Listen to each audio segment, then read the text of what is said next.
de nobleza. La intolerancia es políticamente incorrecta.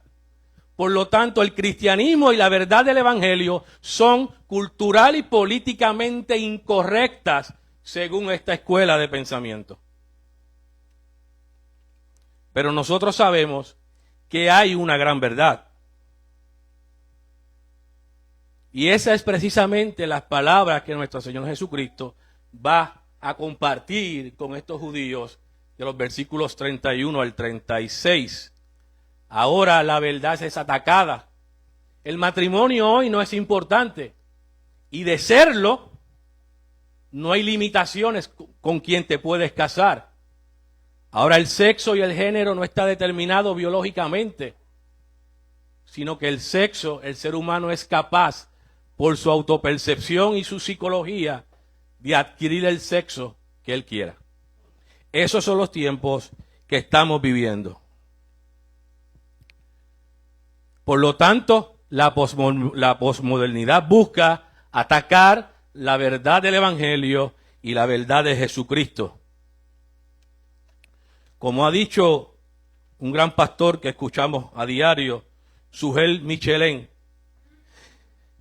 hoy el evangelio es atacado por el gobierno, las escuelas, la clase artística y los dirigentes culturales. El evangelio no solamente señala nuestra perversidad, sino que es poder de Dios para la salvación. El evangelio es poder de Dios para nuestra santificación. Y el diablo sabe esto. El diablo hará todo lo que esté de su parte para detener el avance del evangelio. Y si no puede detenerlo, para cambiarlo. Y si no puede cambiarlo, para mezclarlo. Y si no puede mezclarlo, para reinterpretarlo. Y si no puede reinterpretarlo, para diluirlo. Y finalmente, si no puede diluirlo, para distraernos con otras cosas, de manera que no le pongamos mucha atención al evangelio. El diablo odia el evangelio porque el evangelio es la verdad de Dios. Sin embargo, y lastimosamente para nosotros, la filosofía no es la única que comienza a atacar la verdad. Hay estadísticas que sugieren que el 85% de las personas que se clasifican en Estados Unidos a sí mismos como cristianos, el 85% ya comienza a predicar que hay más de un camino para alcanzar la vida eterna. Y el porciento de los católicos podremos saber que entonces es mucho mayor que este 85%. Por lo tanto, la posmodernidad no es la única escuela de filosofía que comienza a atacar la verdad del evangelio. Aquellos que hoy se clasifican a sí mismos como cristianos comienzan a diluir, a reinterpretar la verdad del evangelio. Hoy entonces nos proponemos predicar Juan 8 del 31 al 36. Y de esos versículos podemos extraer una idea central, que es la siguiente. La permanencia en la palabra de Dios nos hace discípulos al conocer la verdad. Y esa verdad, que es Cristo, nos liberta del pecado eternamente. La voy a repetir. La permanencia en la palabra de Dios nos hace discípulos al conocer la verdad, y esa verdad que es Cristo nos liberta del pecado eternamente.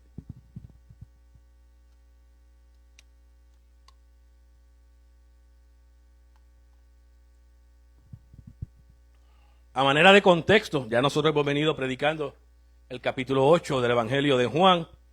Este pasaje recoge un diálogo entre Cristo y judíos que el Evangelio de Juan dice que habían comenzado a creer.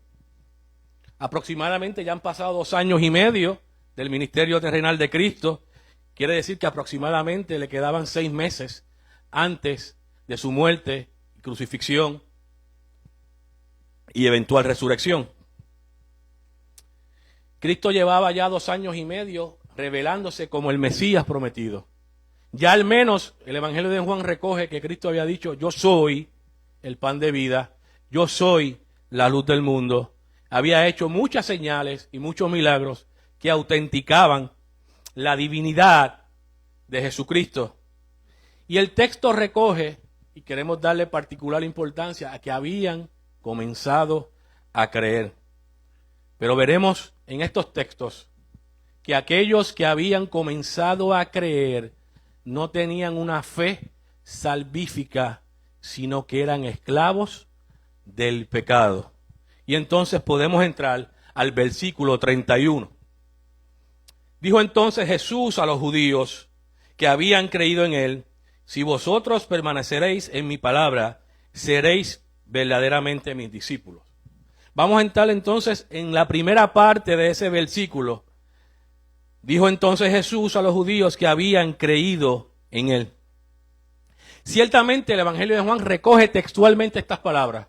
Habían comenzado a creer en Jesús.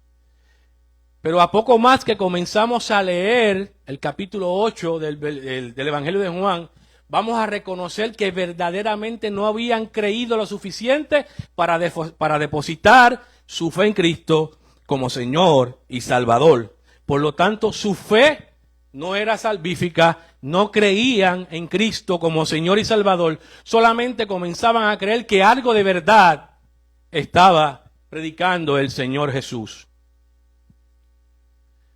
No creían lo suficiente para rendir entonces su corazón, admitir su pecado y correr a los brazos y a los pies de quien único tiene autoridad para perdonar pecado y regalar entonces vida eterna. ¿Y por qué podemos decir con seguridad de que no habían creído en Cristo lo suficiente para que se desarrollara en ellos la fe que salva?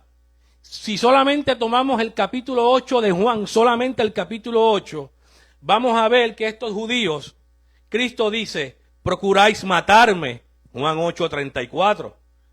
Pero ahora procuráis matarme, Juan 8:40. Vosotros hacéis las obras de vuestro padre, Juan 8:41. Si vuestro padre fuese Dios, ciertamente me amarías, porque yo de Dios he salido, Juan 8:42. Vosotros sois de vuestro padre el diablo, y los deseos de vuestro padre queréis hacer, Juan 8:44. Y a mí, porque digo la verdad, no me creéis, Juan 8:45. ¿No decimos bien nosotros que tú eres samaritano y tienes demonio? Decían los judíos de Cristo, Juan 8:48. Y por último, tomaron entonces piedras para arrojárselas, pero Jesús se escondió y salió del templo. Por lo tanto, no hay ninguna contradicción en la Escritura. Ya hemos dicho que cuando usted crea que la Escritura se contradice, el error está en usted, el error no está en la Biblia. Estas personas no habían creído lo suficiente para ser discípulos de Cristo.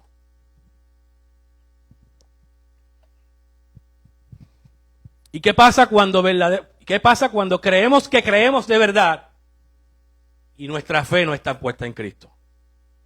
Según MacArthur, dice que nos pone en una posición muy incómoda porque nos lleva a ser enemigos del Señor. Nos ubicamos en el bando de los enemigos del Señor. Nos ubicamos en el bando de quienes van a ser recipientes de la santa ira del Señor. Su creencia en Jesús, al menos para el tiempo en que se desarrolla Juan 8:31 al 36, no era salvífica. No era la fe que nos lleva a reconocernos a nosotros mismos como lo que realmente somos, pecadores, y no son suficientes para reconocer que en Cristo hay salvación, que Cristo es el Mesías prometido en el Antiguo Testamento.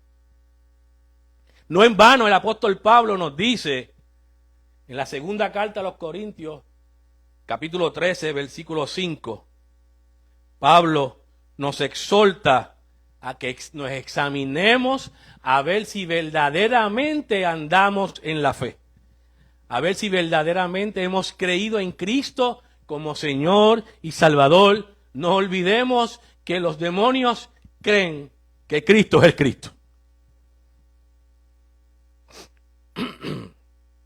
Por lo tanto, la débil creencia de estos judíos nos debe llevar a nosotros a reflexionar de forma profunda y a ser sinceros con nosotros mismos.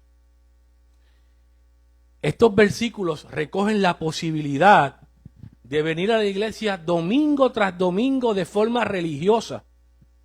Estos versículos recogen la posibilidad de servir en la iglesia a través de los distintos ministerios que tenga la iglesia. Estos versículos recogen la posibilidad incluso de estar aquí atrás enseñando y predicando la palabra de Dios y creer falsamente que hemos sido salvados sin depositar nuestra fe salvífica en Cristo Jesús. Y aquellas personas que viven una vida autoengañándose a sí mismos, desconociendo la total omnisciencia del Señor, algún día escucharán esta triste declaración: nunca os conocí, apartaos de mí, hacedores de maldad. Mateo 7, 22, Lucas 13, 27. Pero ninguna de estas personas que sean echadas podrán decir con sinceridad: yo vine a Cristo en arrepentimiento y fe y este no me recibió. Eso jamás podrán decirlo.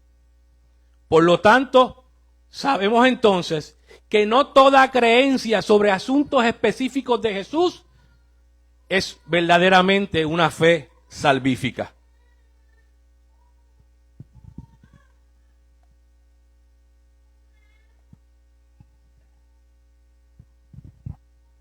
Algunos eruditos y teólogos pueden definir la fe mejor que nosotros. Por ejemplo, Wayne Grudem define la fe salvadora de la siguiente manera: la confianza en Cristo Jesús como una persona viviente para obtener el perdón de sus pecados y la vida eterna con Dios. En su tratado de teología sistemática, Millard Erickson dice que la fe es aceptar y confiar en la persona y obra de Cristo. Y esta es la más sencilla y es la más que me gusta, de Sinclair Ferguson: confiar y obedecer en Jesús. Confiar y obedecer en Jesús. Por lo tanto, la fe verdadera tiene 3 elementos. Y tienen que concurrir los 3 elementos para que su fe sea salvífica. Si los 3 elementos no están presentes, su fe no está depositada en Cristo Jesús para la salvación y el perdón de sus pecados. El primer elemento es el componente intelectual de la fe, la notitia. Requiere comprender los hechos básicos salvíficos del Evangelio. El segundo elemento de la fe, el asentimiento, en latín assensus, va un paso más allá de conocer los hechos. Es creer que esos hechos son verdad. Y por último, la confianza. Y es que esa fe lo va a llevar a usted a depositar toda su confianza en Cristo y actuar de conformidad a esa fe, reconociendo que Él es Señor y reconociendo que Él tiene el derecho absoluto de decirme cómo yo vivo la vida. Si esos elementos no están presentes, usted no tiene la fe salvífica. Usted no es creyente en Cristo Jesús, y si usted no es creyente en Cristo Jesús, usted sigue siendo esclavo del pecado.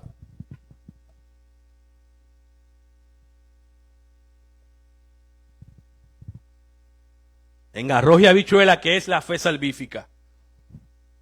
Es la que me lleva a reconocer mi condición de pecador. Es la que me hace saber que yo estoy destituido de la gloria de Dios.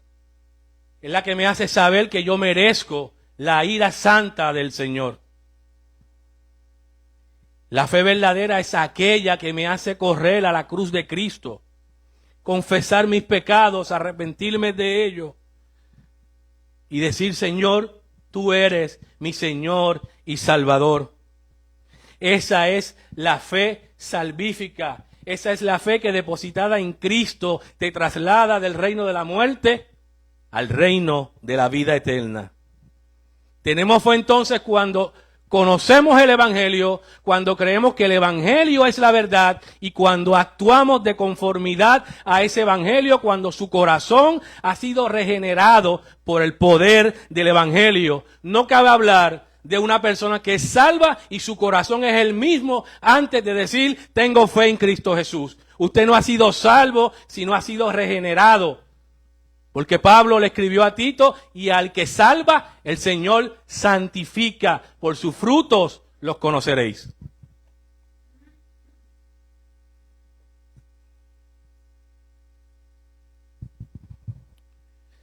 La Biblia define la fe. Hebreos 11:1. Es pues la fe, la certeza de lo que se espera, la convicción de lo que no se ve. Y esa definición de la fe están los tres elementos que discutimos anteriormente. En la noticia, por la fe entendemos, ascensus, es pues la fe, la certeza de lo que se espera, y la fiducia, que es la confianza, es la convicción de lo que no se ve. Entonces, te pregunto a ti para que reflexiones allí donde tú estás sentado y te lleves esta pregunta para tu casa. ¿Tú estás viviendo en la fe verdadera? ¿Tu fe ha sido depositada verdaderamente en Cristo Jesús como Señor y Salvador? Si no lo sabes, yo creo que el propio versículo, los propios versículos del 31 al 36 nos van a dejar saber cuándo hay fe verdadera. El propio versículo 31 nos da la respuesta. Versículo 31. Dijo Jesús entonces a los judíos que habían creído en él: si vosotros permaneceréis en mi palabra, seréis verdaderamente mis discípulos. ¿Quién tiene fe verdadera? Quien permanece en la palabra de Dios tiene fe verdadera. Quien permanece en la palabra de Dios es quien realmente ha sido salvado por el poder de Dios a través de su evangelio. Por lo tanto, la fe te va a llevar a vivir una vida de obediencia al Señor. Si no obedecemos al Señor, nuestra fe está finita o seriamente cuestionada, al menos. La fe no es una aproximación intelectual de quién es Cristo. Es mucho más profundo de reconocer ciertas verdades en Cristo. El verbo que está utilizando el apóstol Juan en griego tiene un sinónimo de comunión. No tenemos fe en el Señor si no tenemos una comunión con Dios.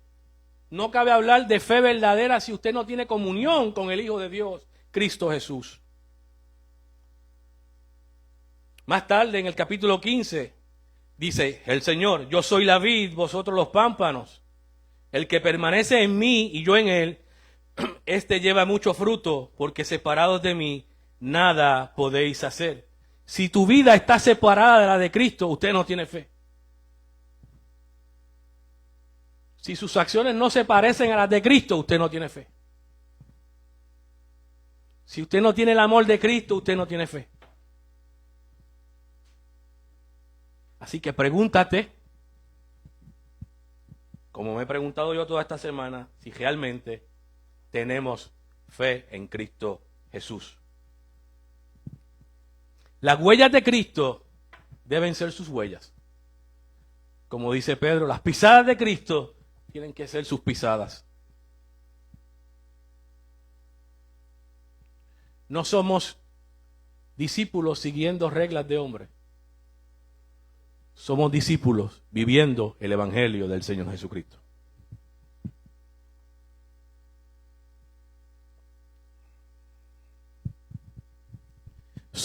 Tenemos fe cuando somos hacedores de la palabra. Santiago nos dice y nos exhorta que seamos hacedores de la palabra y no tan solamente oidores olvidadizos. Y quiero clarificar algo, aunque aquí se predica esto domingo tras domingo. La obediencia no genera salvación. Quiero que estemos claros en eso. La obediencia no genera salvación. Usted es obediente porque ha sido salvado y ha sido regenerado por el poder del evangelio. Así que la mejor evidencia de que su fe es salvífica es la obediencia a la palabra de Dios. La salvación es por gracia, pero esa gracia también va a regenerar su corazón.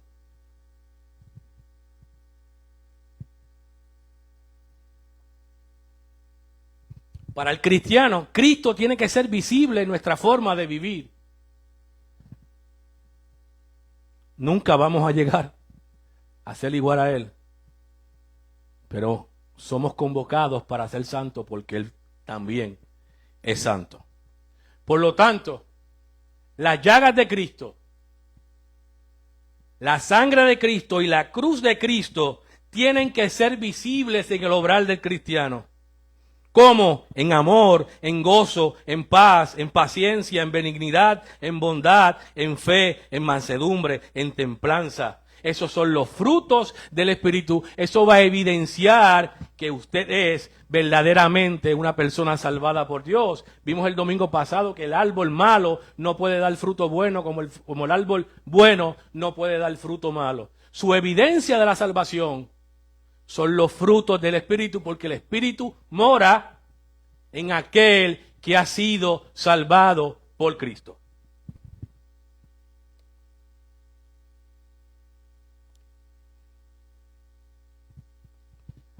Nos dice el apóstol Juan en la primera de sus cartas, no en el Evangelio, en la primera de sus cartas. El que dice yo le conozco y no guarda sus mandamientos, el tal es mentiroso y la verdad no está en él. Pero el que guarda su palabra, en este verdaderamente el amor de Dios se ha perfeccionado. Por esto sabemos que estamos en Él. El que dice que permanece en Él debe andar como Él anduvo. Primera de Juan, capítulo 2, de los versículos 4 al 6. Podemos entonces preguntarnos, ¿qué gobierna nuestras vidas? ¿La palabra de Dios o nuestros deseos? ¿Qué nos deleita? ¿Dios o la satisfacción de esos deseos? ¿Qué nos hace sentir seguros? ¿Dios o el trabajo o la cartera? ¿Cuál es el objeto de nuestra fe? ¿Qué nos brinda seguridad? ¿Es Cristo y algo más? ¿O es Cristo solamente Cristo? Son preguntas que debemos reflexionarlas por el bien de nuestras almas. ¿Quieres saber si verdaderamente andas en la fe? ¿Cuán genuina es tu fe? Pregúntate si tú amas a tu hermano. Y pregúntate si realmente tú perdonas las ofensas de quien te ofende. Un gran medidor de nuestra fe es saber por dónde anda nuestro perdón. Si nos es difícil perdonar, todavía la cruz es demasiado pequeña en nuestras vidas. Por más ofensa que recibamos nosotros, nunca esa ofensa se podrá comparar con la ofensa que tú y que yo hicimos al Señor. ¿Las recuerdas?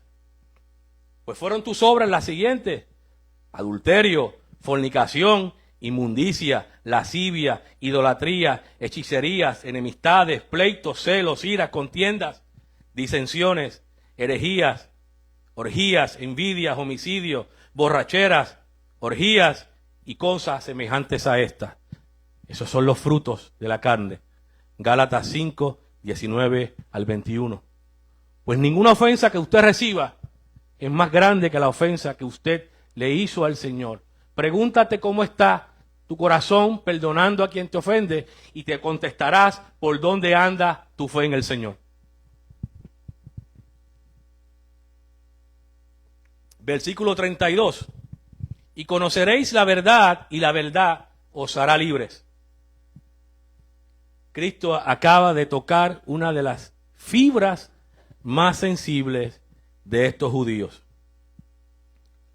Los judíos se vanagloriaban de su alegada libertad. Y Cristo había puesto el dedo sobre la llaga de estos judíos. Sin embargo, estos judíos realmente desconocían la verdad. Desconocían que Cristo es el Mesías prometido. Y hacían alarde de una libertad ficticia y, como siempre, interpretando palabras de forma literal, comparaban su libertad con la libertad política, la libertad geopolítica. Pero Cristo no se estaba refiriendo a este tipo de libertad, ciertamente. Pero además mostraban un gran grado de ignorancia porque desconocían, olvidaron que en efecto habían sido esclavos en Egipto, en Babilonia y ahora eran los súbditos del Imperio Romano. Pero más allá de esta esclavitud política, eran todavía esclavos del pecado. La verdad no es aquella que se almacena en la mente. La verdad es aquella que tiene el poder de impulsarnos a la cruz de Cristo. La verdad nos impulsa a servirle al Señor. La verdad no nos deja estáticos en nuestra silla. El conocimiento de la verdad tiene poder de Dios para transformar nuestras vidas. El conocimiento de la verdad nos permite servir a los demás ahora antes que a nosotros mismos. La verdad es Dios. La verdad también es un hombre. Y la verdad también es palabra. Hermanos, la verdad, la única verdad absoluta es Cristo Jesús y solamente Cristo. Quien vive fuera de Cristo no conoce la verdad. Y quien no conoce la verdad vive engañado. Y quien vive engañado, esclavo es del pecado. No olvidemos que Cristo vino a darle libertad a los cautivos, darle vista a los ciegos. ¿Ok?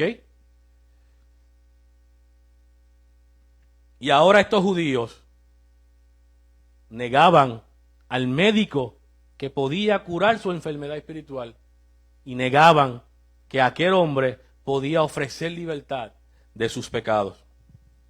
Jesús es la verdad encarnada, así como dice el título, Jesús es la verdad encarnada, aquella verdad que tiene el poder de romper el yugo de la esclavitud y las cadenas de la esclavitud. Si tú has creído verdaderamente en Cristo, es porque Dios te escogió a ti desde antes de la fundación del mundo para conocer esa gran verdad que no le es permitido a los sabios en sus propios términos conocerla. Tampoco te enorgullezcas de esto, porque te recuerdo de dónde nos sacó Dios, de lo vil y miserable de este mundo.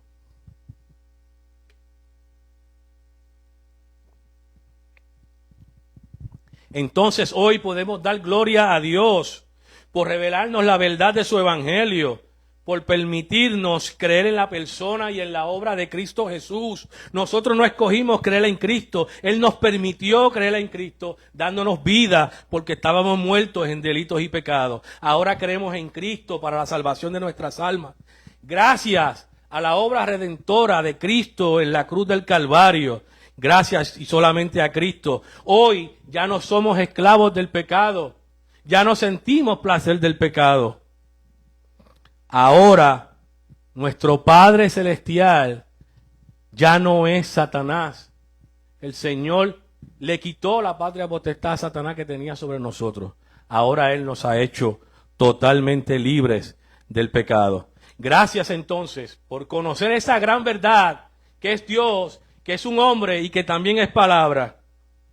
Hoy podemos mirar a la cruz del Calvario, reconocer cuán pecadores somos y clamar por su inagotable gracia y por su inagotable misericordia. Hoy podemos decir, ayúdame, oh Señor, porque yo no puedo solo salir y romper con el pecado.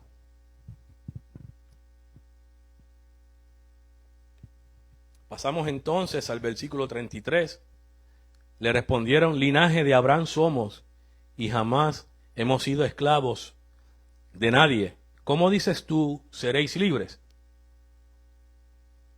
Estos judíos fueron sacudidos por las expresiones del Señor y rápidamente aflora de inmediato el orgullo de este pueblo y se amparan en su relación con Abraham. Estos acudieron a su origen en la carne con Abraham, ciertamente, y falsamente estos entendían que por ser descendientes de Abraham no tenían ninguna cadena que los atara. Ellos pensaban que por ser judíos descendientes de Abraham eran propietarios de las promesas de Dios. Estos ciertamente habían olvidado que la justificación siempre ha sido solo por fe. Olvidaron que Abraham le creyó a Dios y le fue contado por justicia. Los judíos veían la libertad en un asunto meramente humano, meramente político, pero desconocían cuán esclavos todavía eran del pecado. Para estos era suficiente ser descendiente de Abraham, para ya no ser esclavos de nada ni de nadie. Estaban tan ciegos, como hemos dicho, que olvidaron su pasado de esclavitud, pero desconocían totalmente que eran totalmente esclavos del pecado, que no eran hijos de Dios, que no eran propietarios de las promesas de Dios, porque simplemente le servían a otro Padre espiritual, no al Dios de los cielos y la tierra. Ciertamente, estos judíos sí eran descendientes de Abraham, no lo podemos negar, son descendientes de Abraham, pero aún así eran esclavos. Ser descendiente de Abraham en la carne no los hace salvos de Dios. La salvación no está vinculada a elementos de raza, a elementos de nacionalidad, a elementos de obras y a elementos religiosos. La salvación solamente es por gracia a través de la fe en Cristo Jesús. Usted es gentil y si ha creído en el Señor, usted será salvo. Usted es judío y ha creído en el Señor, usted será salvo. Usted es gentil y no ha creído, usted no es salvo. Usted es judío y no ha creído que Cristo es el Hijo de Dios, el Mesías prometido, usted tampoco es salvo.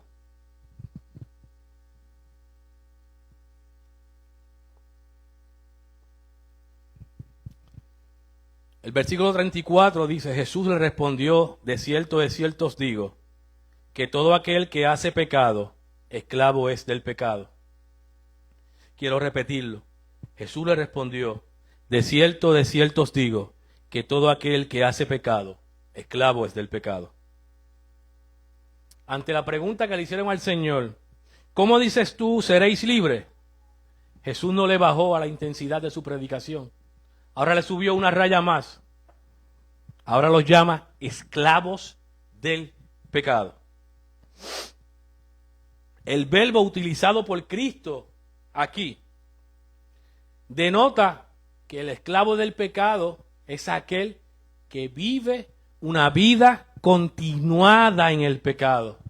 Esclavo del pecado no es aquel que ha sido regenerado y por su debilidad en la carne cae una vez. Este será de nuevo confortado por la gracia del Señor. El esclavo del pecado es el que vive haciendo pecado sin temor y sin reverencia al Señor. Este es el esclavo del pecado. Porque si usted fue regenerado, ya usted no vive una vida de pecado. Su corazón de piedra ha sido extirpado y se le colocó un corazón de carne y se le dio el poder del Espíritu y la capacidad para poder resistir la tentación en la hora mala.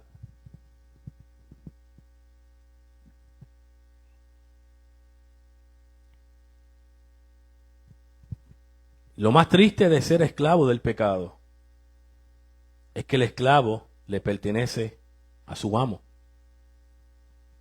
Si usted es esclavo del pecado, su amo no puede ser Dios. Si usted es esclavo del pecado, su amo y su padre no es Dios. Si usted es esclavo del pecado, lamento decirte que tu amo y tu padre es nuestro enemigo, Satanás. Lo creas o no, si eres esclavo del pecado, tu padre no es Dios, tu padre es Satanás. Podemos ver entonces que este orgullo de falsa libertad no es más que una falacia. Los judíos descansaban en una falacia, pues en realidad eran esclavos y no tenían ni la fuerza, ni la intención, ni el deseo, ni la capacidad para terminar con su esclavitud. Hermanos, la esclavitud del pecado nos hace necios. Si nos preguntan cuán necio es el esclavo del pecado, lo suficiente para saber o para desconocer su propia necedad. Dice Paul David Tripp, lo peor de un necio es que no sabe que es necio. El necio necesita ojos espirituales para ver su necedad. Sin ojos nuevos, el necio seguirá creyendo que es sabio. El esclavo del pecado no puede hacer la voluntad de Dios. Está impedido para hacer la voluntad de Dios porque espiritualmente está muerto. Necesita ser resucitado de la muerte, ser regenerado para entonces hacer la voluntad de Dios.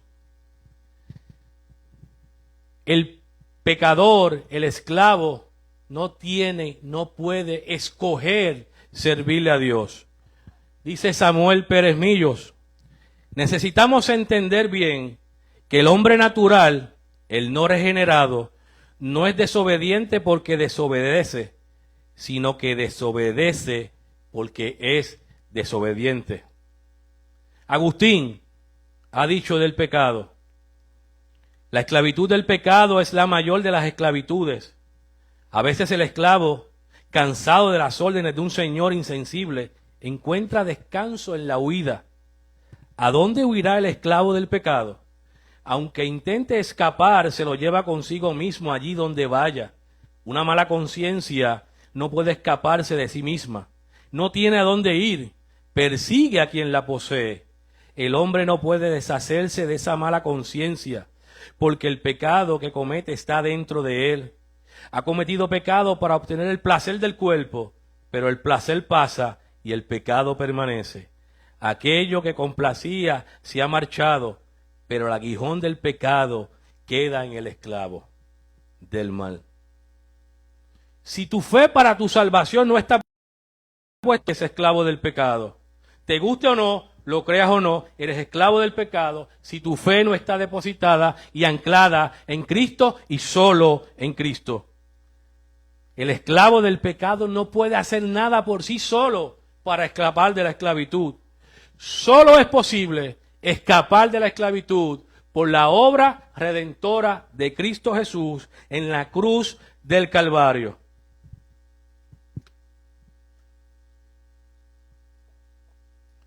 Versículo 35. Y el esclavo no queda en la casa para siempre. El hijo sí queda para siempre. Aunque la Biblia no lo dice de forma expresa, puedo adoptar las palabras que utiliza el pastor Camilo. Tal vez, a lo mejor, quizás, Cristo tenía en mente Génesis 21:10. Recordemos que en este caso, el esclavo fue echado fuera. Recordemos el ejemplo de Agar e Ismael, para que quedara entonces el hijo de Abraham y Sara. Tal vez, yo no lo sé, pero es una posible explicación de qué tenía Cristo en mente a la hora de decir esto. Pero lo importante es que Jesús está haciendo una clara advertencia sobre la diferencia entre ser esclavo y aquel que no es esclavo del pecado. Jesús está haciendo una diferencia entre el esclavo del pecado y aquel que es hijo de Dios. El destino final para aquellos que son esclavos es que serán echados fuera de la casa del Señor, y el hijo sí permanece para siempre.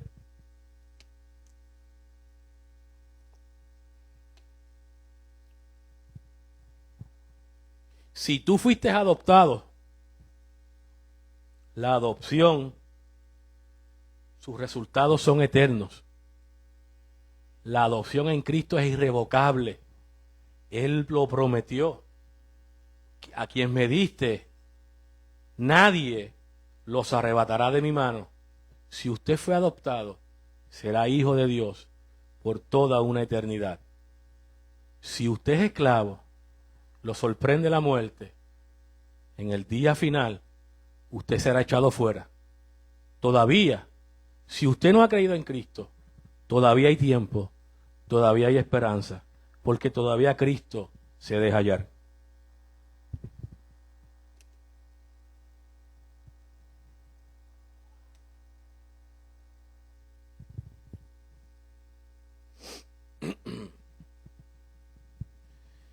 Si usted ha creído en Cristo como Señor y Salvador, por su gracia usted ha sido adoptado. Si usted ha sido adoptado, usted es coheredero juntamente con Cristo. Ya usted fue sentado en los lugares celestiales porque el Señor derramó gracia, bendición y misericordia sobre su vida. Mis hermanos, en Cristo hemos adquirido la posición más elevada que un hombre o una mujer pueda tener. Y la posición elevada no son títulos. La posición más elevada que usted puede tener es ser hijo eterno del Dios vivo y del Dios todopoderoso. Esa es la posición más elevada. Y si usted deposita su fe en Cristo, usted será perdonado, usted será justificado y usted entonces será constituido como hijo del Señor de los cielos y la tierra. Pasamos entonces al versículo 36. Así que si el Hijo os libertare, seréis verdaderamente libres. Mientras usted no cree en Cristo, usted es esclavo. Solo aquellos que reciben a Cristo como Señor y Salvador son verdaderamente libres. Y como hemos dicho, su libertad será eterna. Jamás y nunca usted volverá a ser esclavo del pecado, porque usted está guardado por el Señor, usted ha sido sellado por el Espíritu Santo. Usted jamás volverá a ser esclavo del pecado. El Hijo de Dios es el único que puede otorgar los beneficios de perdón, de justificación y de adopción como hijo. Aquellos que creen para salvación hemos sido liberados del pecado, aún sin usted merecerlo. Cristo, por el amor con que los amó, ha decidido libertarlos del pecado por pura gracia, por pura misericordia. Mis hermanos, el pecado es extremadamente poderoso, tan poderoso que no hay hombre, por más fuerte, por más sabio, por más recursos que tenga, el hombre por sí solo no puede romper con la esclavitud del pecado. ¿Cuán poderoso es? Era necesario que el Dios Todopoderoso se encarnara, viviera una vida perfecta y fuera a la cruz del Calvario para pagar por tus pecados. Así de poderoso es el pecado. Solamente fue capaz Dios en Cristo para abolir de su vida el pecado.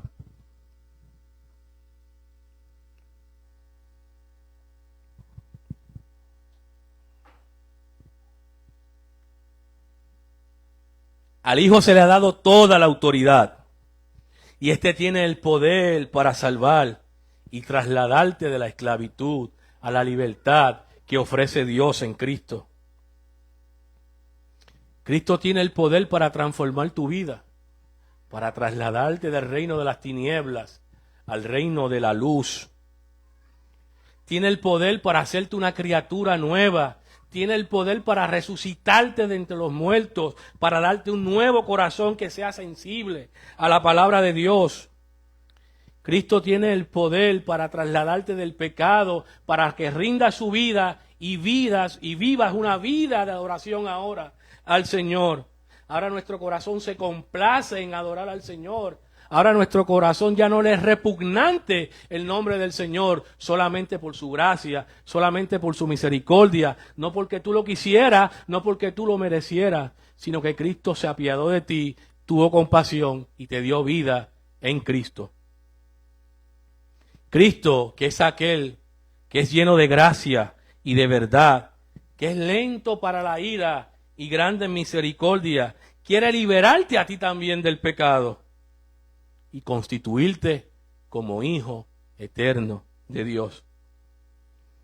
Ten siempre presente que si tu fe no está verdaderamente puesta en Cristo, aunque venga domingo tras domingo, domingo tras domingo a la iglesia, ten siempre presente que el salario del pecado es la muerte y que la dádiva de Dios es vida eterna por medio de Cristo Jesús, Señor nuestro. Romanos 6:23.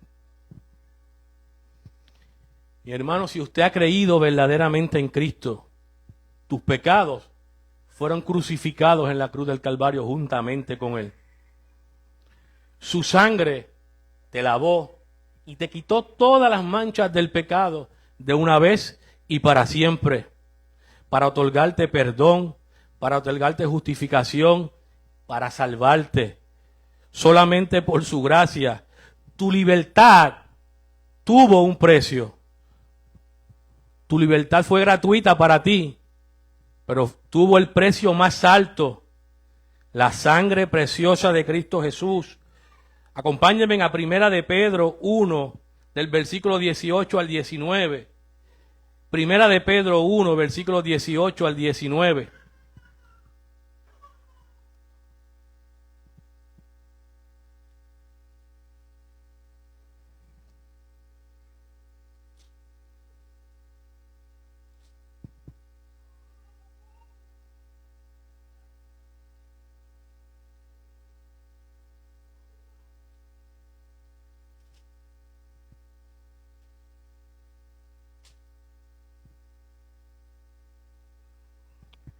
Primera de Pedro 1, versículos 18 al 19. Estoy leyendo de la Reina Valera del 60. Sabiendo que fuiste rescatados de vuestra vana manera de vivir, la cual recibiste de vuestros padres, no con cosas corruptibles como oro y la plata, sino con la sangre preciosa de Cristo, como de un cordero sin mancha y sin contaminación. Mi hermano, tu libertad le costó la vida al Dios encarnado. Tu libertad no pudo haber sido comprado con oro ni con plata. Disponible para pagar sería insuficiente para pagar por tus pecados. Solamente varios. Fue el precio que exige la ley, fue el precio que exige nuestro Dios, justo y misericordioso. Cristo vivió la muerte, Cristo vivió la vida que tú debiste haber vivido. Una vida de perfecta obediencia a Dios. Y Cristo sufrió la muerte que debiste haber sufrido tú. Cristo cargó sobre sus hombros cada uno de tus pecados. Fue hecho pecado, fue molido, fue aplastado y sufrió la separación de su Padre. Para que hoy tú tuvieses libertad. Para que hoy tú tuvieses justificación. Para que hoy nuevamente tengamos comunión con Dios, para que hoy tú seas libre del pecado. Esa libertad que fue a precio de sangre, si has creído, no la pisotees. Comienza a vivir una vida que esté a la altura de la gran salvación que usted ha recibido. Comience a vivir el Evangelio de Cristo Jesús. El Evangelio no solamente es para conocerlo, el Evangelio es poder de Dios también para regenerar nuestros corazones, para amar lo que Dios ama y para aborrecer lo que Dios aborrece. Cuide su salvación. Cuide de ella, no porque la pierda. Estamos en las manos del Señor. Cuídela, hónrela, porque a Cristo Jesús le costó la vida. Si por el contrario todavía tú no has creído en Cristo, sigues siendo esclavo del pecado. Y si mueres en delitos y pecados, serás eternamente esclavo del pecado y pagarás tu condena en el infierno junto a tu Padre espiritual. No rechaces el perdón que hoy te ofrece Cristo. Permite que tus pecados hayan sido pagados de una vez y para siempre en la cruz del Calvario. Ven a Cristo y ven ahora. Deposita tu fe en Cristo. Permite que la verdad encarnada te haga verdaderamente libre. Permite que Cristo rompa tus cadenas del pecado. Deposita tu fe en Cristo y solo en Cristo. Oramos. Padre Santo y Padre bueno, Señor, te damos gracias, Padre, por tu palabra, Señor. Confiamos en tus promesas, Señor, de que tu palabra no retorna para atrás vacía, Señor. Confiamos, Señor, en que tú transformes los corazones, Padre, comenzando con el mío, Padre. Que tú sigas renovando nuestra mente y nuestro corazón, Señor. Te damos gracias, Padre, porque ha sido por tu Hijo, Señor, que hemos sido liberados del pecado. Cuando nosotros merecíamos la muerte la sufrió Cristo Jesús. Él se entregó a sí mismo, Señor, para darnos vida y vida en abundancia. Hoy te servimos, Señor, porque tú permites que te sirvamos. Tú nos diste vida juntamente con Cristo. Nosotros no la merecíamos. Él murió para que tuviéramos vida. Él fue arrestado para que tuviéramos libertad. Él fue molido, Señor, para que nosotros fuéramos vestidos de justicia. Renueva nuestra mente, Señor. Renueva nuestro entendimiento, Padre. Que tu Espíritu nos capacite para estar anclados en tu palabra, Señor, porque tu palabra es la verdad y tiene poder para santificarnos, Padre. Padre, ya mismo vamos a cantar una alabanza, Señor, que podamos cantarla con la mente renovada, con el corazón renovado, Señor. Que no cantemos ahora por cantar, Señor. Que cuando digamos que al que el Hijo hace libre, verdaderamente es libre, Señor, podamos vivirlo, Padre, y que sepamos y que actuemos conforme a esa gran verdad que es Cristo Jesús. Que cuando cantemos esta alabanza ahora, Padre amado, podamos caer de rodillas, agradecerle a Dios, Señor, porque esa libertad fue al precio más alto, al precio que yo no podía pagar, Padre amado. Pero tu Hijo la pagó, Señor. Él ofreció el precio más alto, su bendita sangre, Padre amado. Sigue edificando tu iglesia, confortando los corazones y confrontando los corazones, Señor. Te damos gracias por esa obra redentora de Cristo Jesús, Señor. Te damos gracias, Padre, porque ahora ya no somos esclavos del pecado, Señor. Ahora somos tu siervos, Padre, porque tú lo has permitido, porque ha sido tu obra. Yo solamente puse el pecado, Señor, y tú te encargaste de hacerlo todo, Padre amado. Yo merecía el infierno y tú nos rescataste, Señor. Gracias, Padre, porque tú nos has adoptado como hijos tuyos, Señor. En el nombre de Cristo, amén.